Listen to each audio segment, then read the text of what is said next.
Media network ಎಂದೆಂದಿಗೂ ನಿಮ್ಮೊಂದಿಗೆ. ವೀಕ್ಷಕರೇ ನಮಸ್ಕಾರ. ಜೀತ್ ಮೀಡಿಯಾ ನೆಟ್ವರ್ಕ್ ಯೂಟ್ಯೂಬ್ ವಾಹಿನಿಯ ವಿಶೇಷ ವಿಡಿಯೋ ನೋಡೋದಕ್ಕೆ ನಿಮಗೆಲ್ಲ ಸ್ವಾಗತ. ರಸ್ತೆಯಲ್ಲಿ ಬಿದ್ದಿರುವ ಹಣ ನಿಮ್ ಕಣ್ಣಿಗೆ ಬಿತ್ತಾ? ತಗೋಬೇಕಾ ಬೇಡ್ವಾ ಅನ್ನೋ ರಹಸ್ಯ ಮಾಹಿತಿಯನ್ನ ಈ ವಿಡಿಯೋದಲ್ಲಿ ನಾವು ನಿಮಗೆ ತಿಳಿಸ್ಕೊಡ್ತಾ ಇದ್ದೀವಿ.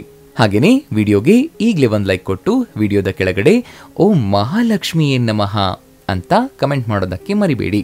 ಹಾಗೆಯೇ ವಿಡಿಯೋದ ಕೆಳಗಡೆ ಇರುವಂತಹ ಜಾಯಿನ್ ಬಟನ್ ಒತ್ತಿ, ಆಗ ನೀವು ಜೀತ್ ಮೀಡಿಯಾ ಚಾನಲ್ ಮೆಂಬರ್ ಆಗ್ತೀರಾ.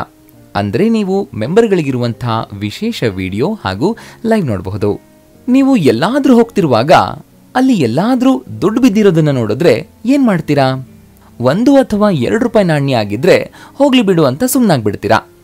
ಅದೇ 20, 50, 100 ರೂಪಾಯಿ ಗರಿಗರಿ ನೋಟುಗಳಾಗಿದ್ರೆ ಅದನ್ನ ಟಕ್ ಅಂತ ಎತ್ಕೊಂಡು ಜೇಬಲ್ಲಿ ಇಟ್ಕೊಂಡ್ಬಿಡ್ತೀರಾ ಅಲ್ವಾ? ಹಾಗೆ ಸಿಕ್ಕ ದುಡ್ಡನ್ನ ತಗೊಂಡು ಏನ್ ಮಾಡ್ತೀರಾ? ಯಾರದ್ದೋ ದುಡ್ಡು ನಮ್ಗೆ ಹಾಕಿ ಅಂತ ಅಲ್ಲೇ ಎಲ್ಲಾದ್ರೂ ಬಡವ್ರು ಕಾಣಿಸಿದ್ರೆ ಅವರಿಗೆ ದಾನ ಮಾಡ್ಬಿಡ್ತೀರಾ, ಇಲ್ಲ ದೇವ್ರ ಹುಂಡಿಗೆ ಹಾಕಿ ಸುಮ್ಮನಾಗ್ಬಿಡ್ತೀರಾ ಅಲ್ವಾ? ಹೀಗ್ ಮಾಡೋ ಮೊದಲು ನೀವು ಅರ್ಥ ಮಾಡ್ಕೊಳ್ಬೇಕಾಗಿರೋ ಇನ್ನೊಂದು ಮುಖ್ಯವಾದ ವಿಚಾರ ಇದೆ.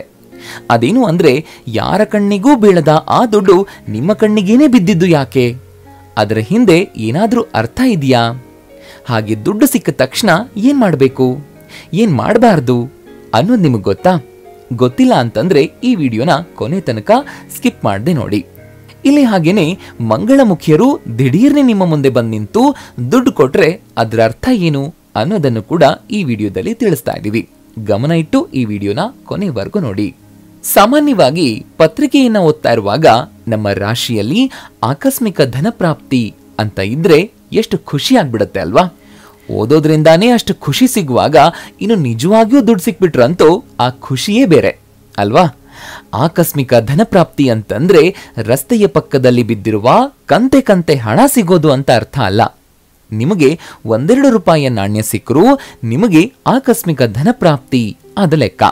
ಹೀಗೆ ಯಾರದ್ದೋ ದುಡ್ಡು ನಿಮ್ಮ ಕಣ್ಣಿಗೇನೆ ಬಿದ್ದಿದ್ದು ಯಾಕೆ? ಈ ದುಡ್ಡು ನಿಮ್ಮ ಕೈ ಸೇರಿದೆ ಅಂದ್ರೆ ಅದ್ರ ಹಿಂದೆ ಏನಾದ್ರೂ ಬೇರೆ ಅರ್ಥ ಇದೆಯಾ? ಇದನ್ನ ನೀವೇ ಇಟ್ಕೊಳ್ಬೇಕಾ ಅಥವಾ ಬೇರೆಯವ್ರಿಗೆ ಕೊಟ್ಬಿಡ್ಬೇಕಾ? ಹೀಗಂತ ಯಾವತ್ತಾದ್ರೂ ಯೋಚನೆ ಮಾಡಿದ್ದೀರಾ? ಹಾಗಾದ್ರೆ ಇನ್ಮುಂದೆ ಈ ರೀತಿ ಯೋಚನೆ ಮಾಡೋದಕ್ಕೇನೆ ಹೋಗ್ಬೇಡಿ. ಯಾಕಂದ್ರೆ ಎಲ್ಲಾದ್ರೂ ದುಡ್ಡು ಬಿದ್ದಿರೋದನ್ನ ನಿಮ್ಮ ಕಣ್ಣಿಗೆ ಕಂಡ ತಕ್ಷಣ ಅದನ್ನ ತಕ್ಷಣವೇ ನಿಮ್ಮ ಜೇಬಲ್ಲಿಟ್ಕೊಂಡ್ಬಿಡಿ. ಅರ್ಥಾತ್ ನಿಮ್ಮ ಅದೃಷ್ಟದ ಬಾಗಿಲು ತೆರೆಯುವ ಸಮಯ ಬಂದಾಗಿದೆ. ಆ ಅವಕಾಶವನ್ನ ಅಪ್ಪಿತಪ್ಪಿಯೂ ಕಳ್ಕೊಳ್ಬೇಡಿ. ಶಾಸ್ತ್ರಗಳಲ್ಲಿ ಏಕಾಏಕಿ ದುಡ್ಡು ಸಿಗೋದ್ರ ಹಿಂದೆ ಇರೋ 100 ಕಾರಣಗಳನ್ನ ಹೇಳಲಾಗಿದೆ. ಅದರಲ್ಲಿ ಮುಖ್ಯವಾಗಿರೋದು ಏನು ಅಂತಂದ್ರೆ, ಈ ದುಡ್ಡು ನಿಮಗೆ ನಿಮ್ಮ ಪೂರ್ವಜರು ಅಥವಾ ದೇವರು ನಿಮ್ಮ ಒಳ್ಳೆಯ ಕಾಲ ಈಗ ಕೂಡಿ ಬರಲಿದೆ ಅಂತ ಕೊಡ್ತಾ ಇರುವಂತಹ ಸಂಕೇತ. ಆ ದುಡ್ಡಿನ ರೂಪದಲ್ಲಿ ಅವರ ಆಶೀರ್ವಾದ ನಿಮ್ಮ ಮೇಲಿದೆ ಅನ್ನೋದರ ಸೂಚನೆಯಾಗಿದೆ. ಆದ್ರಿಂದ 1 ರೂಪಾಯಿ ಆಗ್ಲಿ ಇಲ್ಲ 100 ರೂಪಾಯಿ ಸಿಗಲಿ, ಅದನ್ನ ಭದ್ರವಾಗಿಟ್ಕೊಂಡ್ಬಿಡಿ. ನಿಮ್ಗೆ ಎಲ್ಲಾದ್ರೂ ದುಡ್ಡು ಸಿಕ್ಕಲ್ಲಿ ಆ ಸಮಯದಲ್ಲಿ ನೀವು ಯಾವ ಕೆಲಸಕ್ಕೆ ಹೋಗ್ತಾ ಇದ್ದೀರಿ ಅನ್ನೋದು ಮುಖ್ಯವಾಗಿರುತ್ತೆ. ಆ ಸಮಯದಲ್ಲಿ ನಿಮ್ಮ ತಲೆಯಲ್ಲಿದ್ದ ವಿಚಾರ ಏನು ಅನ್ನೋದು ಕೂಡ ಮುಖ್ಯವಾಗುತ್ತೆ. ಶುಭ ಕಾರ್ಯಕ್ಕೆ ಹೊರಟಾಗ, ಇಲ್ಲ ಯಾವುದಾದ್ರೂ ಇಂಟರ್ವ್ಯೂ, ಸರ್ಕಾರಿ ಕೆಲಸ ಅಥವಾ ಕೋರ್ಟ್ ಕಚೇರಿ ಕೆಲಸಕ್ಕೆ ಹೋಗುವಾಗ ದುಡ್ಡು ಸಿಕ್ಕಿದ್ದೇ ಆದಲ್ಲಿ ಆ ಕೆಲಸ ನಿಮ್ಮ ಪರವಾಗಲಿದೆ. ಆ ಸೂಚನೆಯೇ ಹೀಗೆ ದುಡ್ಡು ಸಿಗೋದು. ಹಾಗಾಗಿ ರಸ್ತೆಯಲ್ಲಿ ಬಿದ್ದ ದುಡ್ಡನ್ನ ಯಾವ ಕಾರಣಕ್ಕೂ ನಿರ್ಲಕ್ಷ್ಯ ಮಾಡಬೇಡಿ. ಇನ್ನು ಕೆಲ ಬಾರಿ ನೀವು ಕೆಲಸದಿಂದ ಮನೆಗೆ ಬರ್ತಾ ಇರುವಂತಹ ಸಂದರ್ಭದಲ್ಲಿ ಮಾರ್ಗ ಮಧ್ಯೆ ಬಿದ್ದಿರುವಂತಹ ಹಣವನ್ನ ನೀವು ಕಂಡುಕೊಂಡ್ರೆ ಒಂದು ವಿಷಯವನ್ನ ಅರ್ಥ ಮಾಡ್ಕೊಂಡ್ಬಿಡಿ. ಅತಿ ಶೀಘ್ರದಲ್ಲೇ ದೊಡ್ಡ ಮೊತ್ತದ ಹಣ ನಿಮ್ಮ ಮನೆ ಸೇರಲಿದೆ ಅಂತ. ಅದರ ಸಂಕೇತವನ್ನೇ ಈ ನಾಣ್ಯ ನಿಮಗೆ ಕೊಟ್ಟಿರುತ್ತೆ. ಕೆಲವರು ಹೀಗೆ ರಸ್ತೆಯಲ್ಲಿ ಬಿದ್ದಿರುವ ದುಡ್ಡು ಸಿಕ್ಕ ತಕ್ಷಣ ಅದನ್ನ ತಗೊಂಡು ಅದನ್ನ ದೇವಸ್ಥಾನಕ್ಕೆ ಇಲ್ಲ ಅಸಹಾಯಕರಿಗೆ ದಾನ ಮಾಡ್ಬಿಡ್ತಾರೆ. ನೀವು ಮಾತ್ರ ಹಾಗೆ ಮಾಡಬೇಡಿ. ಆ ದುಡ್ಡನ್ನ ತಗೊಂಡು ಮೊದಲಿಗೆ ನಮಸ್ಕರಿಸಿ. ಕಾರಣ ಅದು 100 ಕಷ್ಟಗಳನ್ನ ದೂರ ಮಾಡುವ ಅದು ಲಕ್ಷ್ಮಿಯ ಪ್ರತೀಕ. ಆದ್ರಿಂದ ಅದನ್ನ ನಿಮ್ಮ ಪರ್ಸ್ನಲ್ಲಿ ಅಥವಾ ನಿಮ್ಮ ಮನೆಯಲ್ಲಿ ಎಲ್ಲಾದ್ರೂ ಭದ್ರವಾಗಿಟ್ಬಿಡಿ. ವಾಸ್ತು ಪ್ರಕಾರ ಅದನ್ನ ಖರ್ಚು ಮಾಡಲೇಬಾರದು. ಇದೇ ಹಣ ನಿಮ್ಮ ಮನೆಯಲ್ಲಿ ಸುಖ ಸಮೃದ್ಧಿ ನೆಲೆಸುವಂತೆ ಮಾಡುತ್ತೆ. ನಮಗೆ ದಾರಿಯಲ್ಲಿ ಸಿಗುವ ನೋಟುಗಳು ಮತ್ತು ನಾಣ್ಯಗಳು ಅದೆಷ್ಟೋ ಅಪರಿಚಿತ ಜನರ ಶಕ್ತಿಯನ್ನ ಒಳಗೊಂಡಿರುತ್ತೆ. ಅದರಲ್ಲೂ ಲೋಹದ ನಾಣ್ಯಗಳನ್ನ ದೇವರು ಮತ್ತು ದೇವತೆಯ ಆಶೀರ್ವಾದದ ಸಂಕೇತ ಅಂತ ನಂಬಲಾಗುತ್ತೆ. ಈ ಲೋಹದ ನಾಣ್ಯಗಳು ಶಕ್ತಿಯು ನಿಮ್ಮ ಜೀವನದಲ್ಲಿ ಧನಾತ್ಮಕ ಬದಲಾವಣೆಗಳನ್ನು ಸೃಷ್ಟಿಸುತ್ತೆ ಮತ್ತು ಪ್ರಗತಿಯನ್ನು ಹೊಂದೋದಕ್ಕೆ ಹೊಸ ಅಥವಾ ನೂತನ ಅವಕಾಶಗಳನ್ನು ತರುತ್ತೆ. ಇದರಿಂದ ನಿಮ್ಮ ಜೀವನವು ಸಕಾರಾತ್ಮಕ ಮಾರ್ಗದಲ್ಲಿ ಬದಲಾಗುತ್ತೆ. ಹೊಸ ಅವಕಾಶಗಳು ನಿಮ್ಮ ಜೀವನವನ್ನ ಉತ್ತಮಗೊಳಿಸುತ್ತೆ.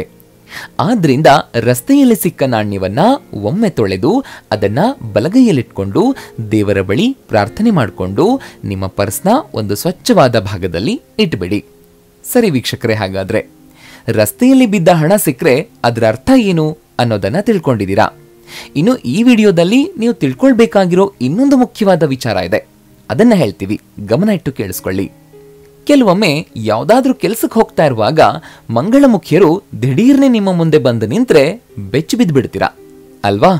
ಆ ಕ್ಷಣಕ್ಕೆ ಅವರು ದುಡ್ಡು ವಸೂಲಿ ಮಾಡೋದಕ್ಕೇನೆ ಬಂದಿರಬಹುದು, ಅದಕ್ಕೆ ನಿಂತಿರೋದು ಅಂತ ಅನ್ಕೊಂಡ್ಬಿಡ್ತೀರಾ. ಒಂದು ವಿಷಯ ನೆನಪಲ್ಲಿಟ್ಕೊಳ್ಳಿ, ಎಲ್ಲರೂ ಹಾಗೆ ಇರೋದಿಲ್ಲ. ಕೆಲ ಮಂಗಳಮುಖಿಯರು ನೀವು ಹೋಗೋ ಕೆಲಸ ಒಳ್ಳೇದಾಗ್ಲಿ ಅಂತ ಹಾರೈಸಿ ಅವರ ಬಳಿ ಇರುವಂತಹ ನಾಣ್ಯವನ್ನ ತಗೊಂಡು ಪ್ರಾರ್ಥನೆ ಮಾಡಿ ಕೊಡ್ತಾರೆ. ಅಂತಹ ನಾಣ್ಯ ನಿಮಗೆ ಸಿಕ್ಕರೆ ಅದನ್ನ ನಿಮ್ಮ ಮನೆಗೆ ತಂದು ತಿಜೋರಿಯಲ್ಲಿಟ್ಟುಬಿಡಿ. ಆ ನಾಣ್ಯಕ್ಕೆ ಲಕ್ಷ್ಮಿ ಆಶೀರ್ವಾದ ಪ್ರಾಪ್ತಿಯಾಗಿರುತ್ತೆ. ಅಷ್ಟೇ ಅಲ್ಲ, ಇದೇ ನಾಣ್ಯ ನಿಮ್ಮ ಕನಸುಗಳನ್ನ ಸಾಕಾರಗೊಳಿಸೋ ಶಕ್ತಿಯನ್ನ ತಂದು ನಿಮ್ಮ ಮುಂದೆ ನಿಲ್ಲೋ ಹಾಗೆ ಮಾಡುತ್ತೆ. ಇನ್ಮುಂದೆ ಯಾವ ಕಾರಣಕ್ಕೂ ರಸ್ತೆಯಲ್ಲಿ ಸಿಕ್ಕ ಹಣ ಬೇರೆಯವರಿಗೆ ಕೊಡೋದಾಗ್ಲಿ ಇಲ್ಲ ದಾನ ಮಾಡೋದಾಗ್ಲಿ ಮಾಡಬೇಡಿ.